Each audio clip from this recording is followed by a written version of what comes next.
Right, breaking news చూస్తున్నారు. Pastor Praveen పగడాలకు సంబంధించి ముమ్మాటికి అది హత్యనంటూ కేఏ పాల్ సంచలన కామెంట్స్ చేశారు.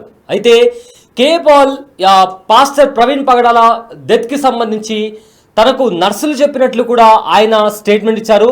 అదేవిధంగా ప్రవీణ్ది యాక్సిడెంట్ కాదు హత్య అని చెప్తూ కూడా కేఏ పాల్ మరోసారి హాట్ కామెంట్స్ పాస్ చేశారు. అయితే ప్రవీణ్ పోస్ట్ మార్టం రిపోర్టు పూర్తిగా తప్పు, అందులో వాస్తవం లేదు అని చెప్పి కూడా కేఏ పాల్ సంచలనమైన వ్యాఖ్యలు చేశారు.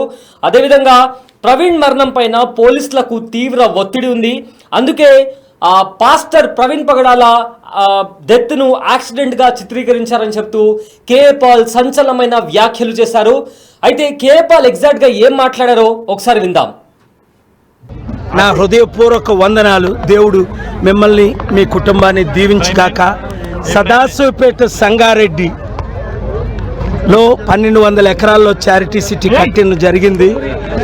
మీరు ఈ పటాన్చెరులో ఉన్న బీద ప్రజలు ఎవరున్నా బీద పిల్లలు జూన్ 1వ తారీఖున వస్తే వాళ్ళు మేము అడ్మిషన్స్ ఫ్రీగా ఎడ్యుకేషను హెల్త్ కేర్ అన్నీ అందిస్తాం. ఈరోజు నేను పటాన్చెరు రావడానికి ఏకైక కారణం ఏమిటంటే ఈ రన్ ఫర్ జీసస్ కోఆర్డినేటర్స్ వచ్చి నన్ను అడిగిన తర్వాత నేను ఆలోచించాను. ప్రపంచంలో శాంతి కొరవైంది, దేశంలో శాంతి కొరవైంది, రాష్ట్రంలో శాంతి కొరవైంది. దానికి ఉదాహరణే మణిపూర్ లక్షల మంది కనిపించకపోవడం, వేల సంఘాలను కూల్చేయడం. అలాగే ఇప్పుడు ప్రవీణ్ పగడాల మార్చి 24న ఘోరంగా దారుణంగా గంటల పాటు ఆయన్ని చంపేసి ఆ డెడ్ బాడీని అక్కడ పడేసి దాని మీద బుల్లెట్ యాక్సిడెంట్ అయినట్టు చిత్రీకరించారని పోస్ట్ మార్టం రిపోర్టర్సు, అలాగే డాక్టర్సు, అలాగే నాకైతే నర్సులు స్టాఫ్ చెప్పారు ఇది హత్య అండి. ఒక సర్కిల్ ఇన్స్పెక్టర్ చెప్పారు ఇది హత్య అని. తెలిసిన ఫ్యామిలీ మెంబర్స్ మేము మాట్లాడలేము, ఇది హత్యనండి. ఆయన ఎవరితో 45 నిమిషాలు మాట్లాడారో చనిపోక ముందు ఆయన చెప్పారు ఇలాగ రుజువులతో నేను చూడలేదు ఇది హత్య యాక్సిడెంటా. కానీ నా ఇన్వెస్టిగేషన్లో అందరితో మాట్లాడితే కొన్ని వందల మందితో ఇది కేవలం హత్య. ఎవరు చేయించారో కూడా ఒకరు 2 ఫోటోలు కూడా రిలీజ్ చేశారు.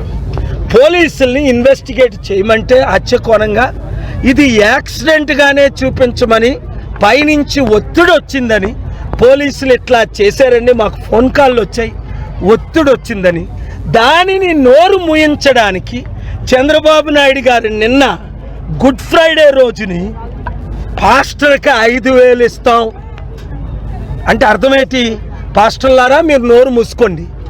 8,000 మంది పాస్టర్లకు 5,000 ఇస్తే 80,000 మంది పాస్టర్ల సంగతి ఏంటి?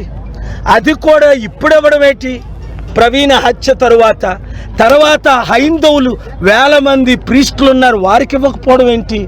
మహమ్మదీయులకు మొలనాస్ ఉన్నారు, వారికి ఇవ్వకపోవడం ఏంటి? ట్యాక్స్ పేర్లు డబ్బు దుర్వినియోగం చేస్తూ వేలు లక్షల కోట్లు ఈ రాజకీయ నాయకులు సంపాదించుకుంటూ దేశాన్ని రాష్ట్రాన్ని ఇప్పుడున్న ప్రధాన పార్టీలు 7 సర్వనాశనం చేయబట్టే ప్రజాశాంతి పార్టీ పెట్టాము. ప్రజల కొరకు, నీతి కొరకు, నిజాయితీ కొరకు, న్యాయం కొరకు, అభివృద్ధి కొరకు, కంపెనీలు తేవడం కొరకు, లక్షల ఉద్యోగాలు ఇవ్వడం కొరకు, రైతుల కొరకు, ఉద్యోగుల కొరకు, చివరికి జడ్జిల మీద కూడా ఒత్తిడి వస్తుందని కొంతమంది జడ్జిలు నాకు చెప్పారు. ఇలాగ జడ్జిమెంట్ ఇవ్వండి అని 2 జడ్జిలు నాకు చెప్పారు. రిటైర్డ్ జడ్జిలు కాదు, సిట్టింగ్ జడ్జిలు. ఎంత మీడియా ఓనర్స్కి ఒత్తిడి వస్తుంది, అరే కేఏ పాల్ మాట్లాడిన మాటలు మీరు వేయకండి అని.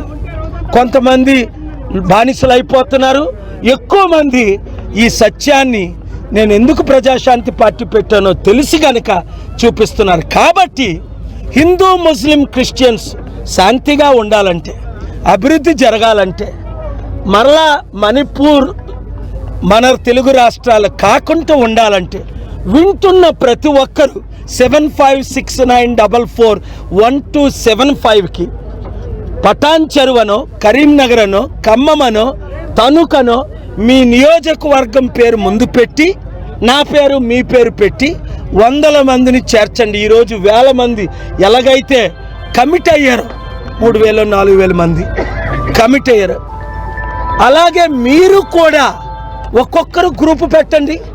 అభివృద్ధి చేసే పని నాది. మోదీ గారికి తెలుసు, చంద్రబాబు నాయుడుకి తెలుసు, రేవంత్ రెడ్డి తమ్ముడికి తెలుసు, కేసీఆర్కి తెలుసు, జగన్కి తెలుసు. కేఏ పాల్ వస్తేనే అప్పులు తీరుతాయి, అభివృద్ధి జరుగుతుంది. చక్కగా ఇండియా చైనా కంటే అమెరికా కంటే ముందు అడుగు ఉంటుంది. ఇప్పుడు అడుక్కునే పరిస్థితి, అడుక్కున్నా డబ్బులు ఎవరు ఇవ్వట్లేదు. లక్షల కోట్లు అప్పు, 350 లక్షల కోట్లు ఊహించనంత అప్పు అయిపోయింది. అందుకనే ఇప్పుడు హిందూ క్రిస్టియన్ లేదా హిందూ ముస్లిం మధ్య ఇది పెద్ద అజెండాతో గొడవలు జరుగుతున్నాయి. ఇంకా రాబోయే రోజుల్లో ఎక్కువ గొడవలు జరుగుతాయి. గొడవలు జరగకూడదు, శాంతి మన దేశంలో ఉండాలి. హిందూ ముస్లిం క్రిస్టియన్స్, నేను పుట్టిందే హిందువుని, యేసు ప్రభు రక్షకుడని నమ్ముకున్నా. కులం మార్చుకోలేదు, మతం మార్చుకోలేదు. నేను ఎవరిని ఏ మతాల్ని ఏ రోజు దూషించలేదు. అందరినీ నేను గౌరవిస్తాను. అందరూ శాంతిగా ఉండాలన్న కోరిక. God bless you. Thank you very much. Right. Pastor Praveen Pagadala గత నెల మార్చి నెలలో ఆయన చనిపోవడం జరిగింది. అయితే ఆయన చనిపోవడాన్ని ఒక అనుమానాస్పద మృతి కింద పోలీసులు కేసు ఫైల్ చేశారు. ఇదంతా మనకు తెలుసు. అయితే రీసెంట్గా దీనికి సంబంధించి పోలీసులు ప్రెస్ మీట్ పెట్టి ఆయన ఏదైతే జర్నీ ఉందో హైదరాబాద్ నుంచి రాజమండ్రి వైపు ఆయన కొనసాగించిన జర్నీ, దానికి సంబంధించిన సీసీటీవీ ఫుటేజ్ ఆధారంగా ఇది కంప్లీట్లీ యాక్సిడెంట్ అని చెప్పి కూడా పోలీసులు వాళ్ళ ప్రెస్ మీట్లో చెప్పడం జరిగింది. ఈ నేపథ్యంలో ఇంతకుముందు ఖచ్చితంగా అది హత్య అని చాలామంది నమ్మినప్పటికీ, సోషల్ మీడియాలో కూడా చాలా ఊహాగానాలు వచ్చినప్పటికీ అది ముమ్మాటికి అవాస్తవాలు. ఖచ్చితంగా ఒకటి under influence of alcohol, over speeding and self accident కింద ఆయన చనిపోయారని చెప్పి కూడా పోలీసులు చెప్పారు. అయితే పాస్టర్ ప్రవీణ్ పగడాలది యాక్సిడెంట్ కాదు, ఖచ్చితంగా ఇది హత్య అని చెప్తూ కే పాల్ సంచలనమైన కామెంట్స్ చేశారు. అండ్ ఆల్సో తనకు నర్సులు కూడా చెప్పారని కూడా ఆయన స్టేట్మెంట్స్ పాస్ చేయడం జరిగింది. అదేవిధంగా పోస్ట్ మార్టం రిపోర్ట్ ఏదైతే యాక్సిడెంట్ అని చెప్తూ వచ్చిన పోస్ట్ మార్టం రిపోర్ట్లో ఎలాంటి వాస్తవాలు లేవు, ముమ్మాటికి పాస్టర్ ప్రవీణ్ పగడాలది ముమ్మాటికి హత్య అని కూడా ఆయన చెప్తున్నారు.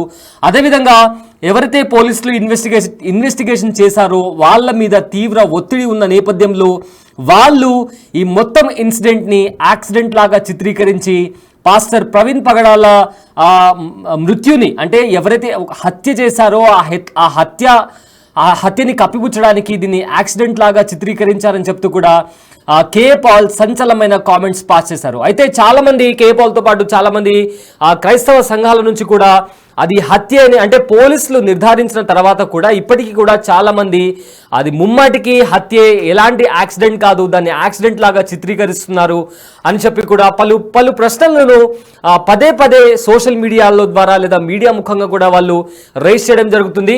అండ్ ఇవాళ కూడా కే పాల్ తను ఇచ్చిన ప్రెస్ మీట్లో కేవలం పోలీసుల మీద ఉన్న ఒత్తిడి కారణంగా వాళ్ళు కే పాల్ వాళ్ళు పాస్టర్ ప్రవీణ్ పగడాల మృతిని యాక్సిడెంట్ లాగా చిత్రీకరించారు అని కూడా కే పాల్ స్టేట్మెంట్స్ ఇవ్వడం జరిగింది.